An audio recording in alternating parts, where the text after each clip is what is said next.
Hello दोस्तों, study 24 SPN में मैं आपका स्वागत करता हूं। मैं मानवेंद्र सर आज पॉलिटी की एक क्लास लेने जा रहा हूं। ये लेक्चर नंबर 4 आज आपको बता रहा हूं। आज मैं आपको मंत्रिमंडल की समितियों के बारे में बताएंगे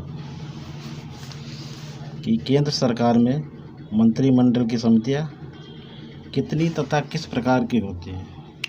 आप किसी भी कॉम्पिटिटिव एग्ज़ाम की तैयारी कर रहे हैं तो इस लेक्चर को ज़रूर देखिएगा, इससे आपके बहुत सारे क्वेश्चन सॉल्व हो जाएंगे।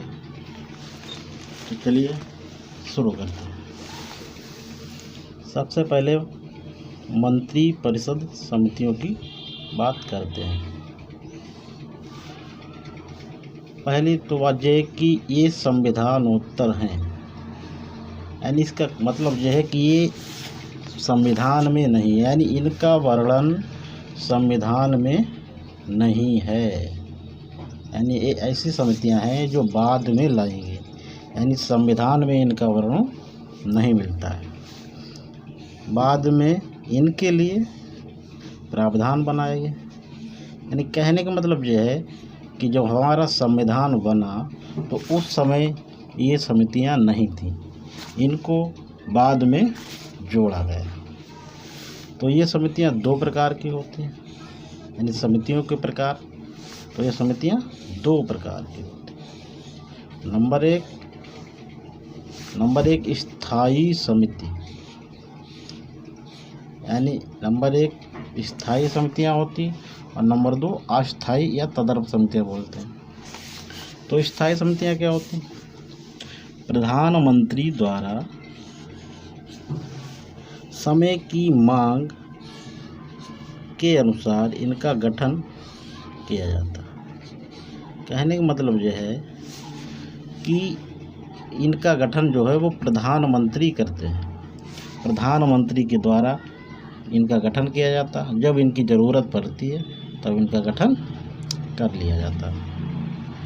इसमें 3 से लेकर 8 कैबिनेट मंत्री होते हैं, यानी इन समितियों में 3 से लेकर 8 कैबिनेट मंत्री होते हैं।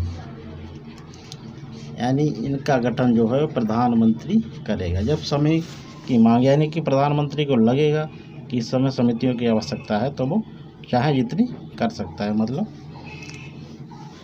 3 से 8 इसमें कैबिनेट मंत्री होंगे। इसके आगे आता है अस्थायी समिति। अस्थायी समिति या इन्हीं को बोलते तदर्थ समिति। इनमें क्या होता कि समय समय पर इन्हें बनाया या नष्ट किया जा सकता है। यानी जो अस्थायी समितियां होती हैं इनको समय समय पर बनाया जाता है और जब चाहे तब नष्ट किया जा सकता है। यानी कि ये नहीं कि इनको एक बार बना लिया तो ये नष्ट नहीं होंगी। यानी इनको एक बार बनाया, जब काम हो गया हमारा, यानी संसद का जब काम हो गया तो उसे समाप्त भी कर सकते हैं।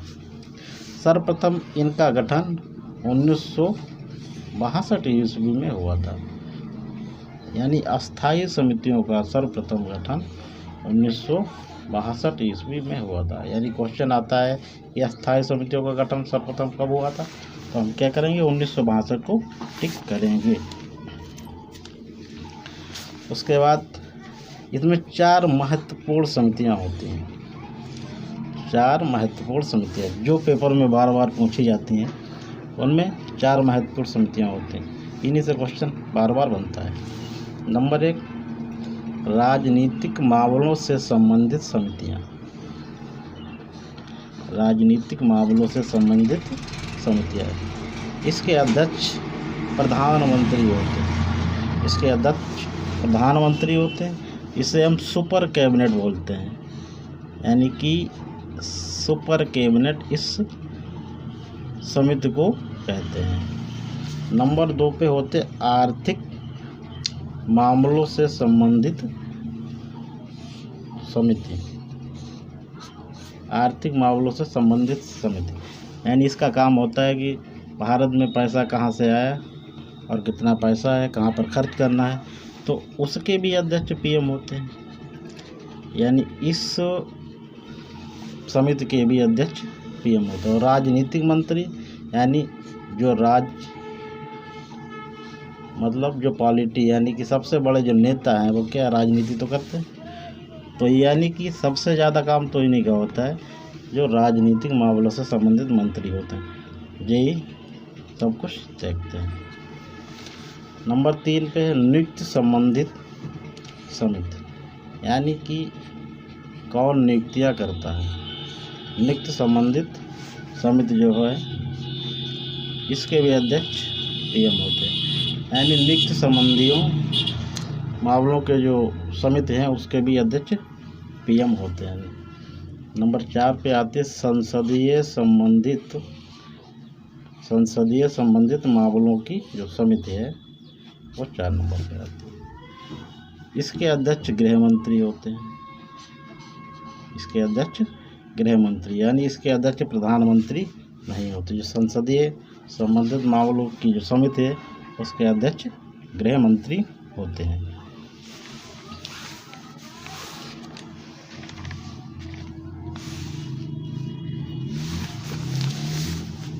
इसके बाद एक क्वेश्चन पूछा जाता है कि स्वतंत्र भारत की प्रथम मंत्री परिषद में कुल कितने मंत्री थे। यानी ये क्वेश्चन आता है कि स्वतंत्र भारत यानी जब मंत्री परिषद बना था तो स्वतंत्र भारत में जो मंत्री परिषद बना तो उसमें कुल कितने मंत्री थे, तो आंसर होगा 36।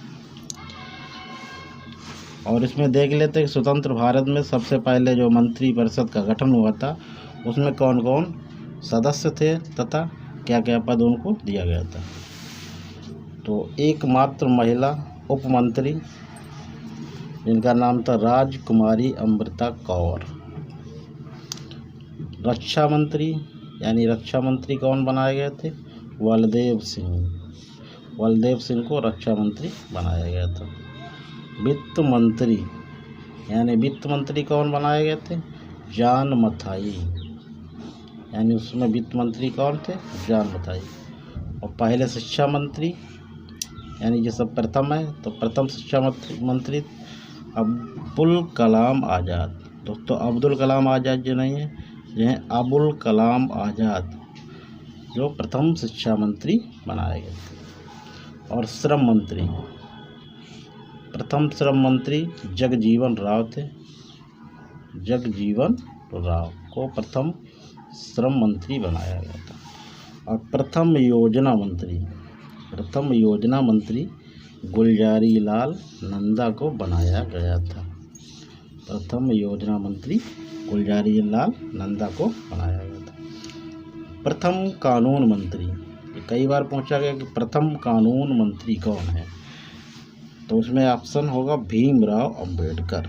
यानी 4 ऑप्शन होंगे, उसमें एक ऑप्शन होगा भीमराव अंबेडकर। यानी कि भीमराव अंबेडकर प्रथम कानून मंत्री बनाए गए थे उस समय। संघीय मंत्री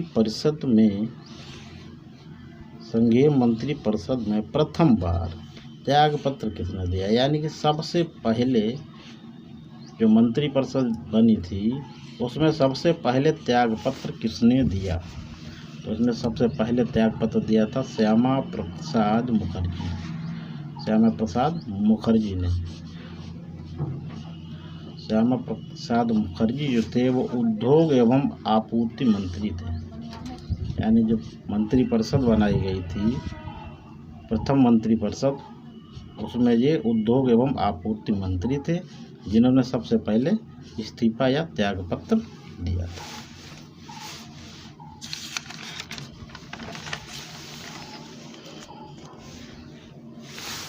उसके बाद अनुच्छेद 78 यानी अनुच्छेद 78 के बारे में। अनुच्छेद 78 यह कहता है कि प्रधानमंत्री का राष्ट्रपति के प्रति कर्तव्य, यानी प्रधानमंत्री का राष्ट्रपति के प्रति कर्तव्य, यानी राष्ट्रपति का क्या कर्तव्य है प्रधानमंत्री के प्रति, यह अनुच्छेद 78 कहता है। उसका क्या कर्तव्य है कि प्रधानमंत्री को, पीएम का मतलब है प्रधानमंत्री को संघ के प्रशासन और कानून प्रस्तावों से संबंधित मंत्रिमंडल के सभी निर्णयों के बारे में राष्ट्रपति को बताना होता है। यानी अनुच्छेद 78 यह कहता है कि जो भी संसद में जो भी काम होंगे, यानी मंत्रिमंडल जो भी निर्णय लेंगे, तो उन कामों की यानी कि उन प्रस्ताव की चर्चा राष्ट्रपति को जरूर करेंगे। कौन? प्रधानमंत्री। यानी प्रधानमंत्री का यह कर्तव्य होता है कि उनको जो भी संसद में काम हुआ या हो रहा है उसके बारे में राष्ट्रपति को बताना। यह अनुच्छेद 78 के अधीन कहा गया। एक नोट पॉइंट लिखवाया, इसे भी देख लो कि मंत्रिपरिषद के खिलाफ पहला अविश्वास प्रस्ताव कब लाया गया। यानी क्वेश्चन सीधा डायरेक्ट आता है कि मंत्रिपरिषद के खिलाफ प्रथम अविश्वास प्रस्ताव कब लाया गया था। तो हमें ऑप्शन में होगा 1963, यानी ऑप्शन 1 दे रखा होगा 1963। तो इसका आंसर हम लगाएंगे 1963 में प्रथम अविश्वास प्रस्ताव लाया गया था। अविश्वास प्रस्ताव अगर किसी भी सदन में पेश किया जाता है तो उसमें कम से कम जो भी उसके सदस्य हैं, तो कम से कम उनमें से 50 लोग हस्ताक्षर करें। यानी कम से कम उस सदन के 50 लोग हस्ताक्षर करेंगे तब उस प्रस्ताव को लाया जाएगा, चाहे वह लोकसभा में या राज्यसभा में। यदि प्रस्ताव पास हो गया तो पूरी मंत्रिपरिषद को इस्तीफा देना होगा। तो दोस्तों, आज मैंने मंत्रिपरिषद के बारे में आपको डिटेल से बताया। अगर आपको हमारी वीडियो अच्छी लगी हो तो अपने दोस्तों के पास शेयर करना और लाइक करना और मेरे चैनल को सब्सक्राइब कर लेना, क्योंकि आपका लाइक ही हमें मोटिवेट करता है और मैं आगे आपके लिए नई वीडियो बनाता रहूँगा। जय हिंद, जय भारत, धन्यवाद।